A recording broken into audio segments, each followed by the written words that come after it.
Les États-Unis viennent de proposer au Conseil de sécurité de l'ONU à New York de lever les limitations de vente de pétrole à l'Irak dans le cadre de l'échange pétrole contre nourriture. Cette dérogation à l'embargo pétrolier paraît a priori contradictoire avec le maintien des raids américano-anglais en Irak. De plus, ce soir, Washington se dit toujours prêt à utiliser la force pour maintenir les zones d'exclusion aérienne au-dessus de l'Irak. Mais il semble que les propositions françaises présentées par M. Hubert Védrine pour un système de contrôle des armements irakiens, proposition bien accueillie par la majorité des pays membres de l'ONU, ait incliné les Américains à assouplir leur position. Commentaire Philippe Rochaud.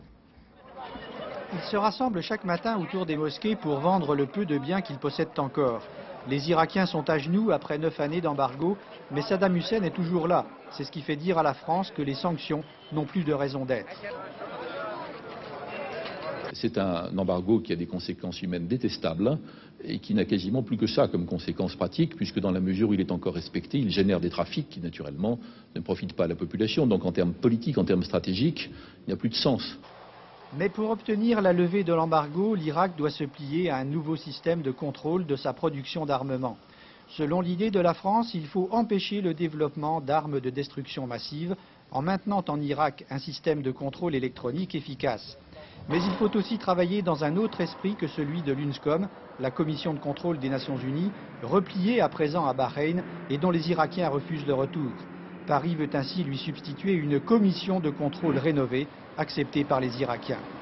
Dans cet esprit, l'embargo sur les exportations de pétrole sera levé, coupant court à la contrebande née de l'accord pétrole contre nourriture. Mais il faudra créer un système de surveillance économique et financière. Si Bagdad joue la transparence et ne se sert pas de ses contrats pétroliers pour acheter du matériel d'armement à l'étranger, alors on aboutira au 4e point du programme, la levée des sanctions contre l'Irak. Bagdad prête une oreille attentive aux idées de la France et les Américains qui envisagent la levée des limitations de vente de pétrole irakien vont finalement aujourd'hui dans le sens des propositions françaises.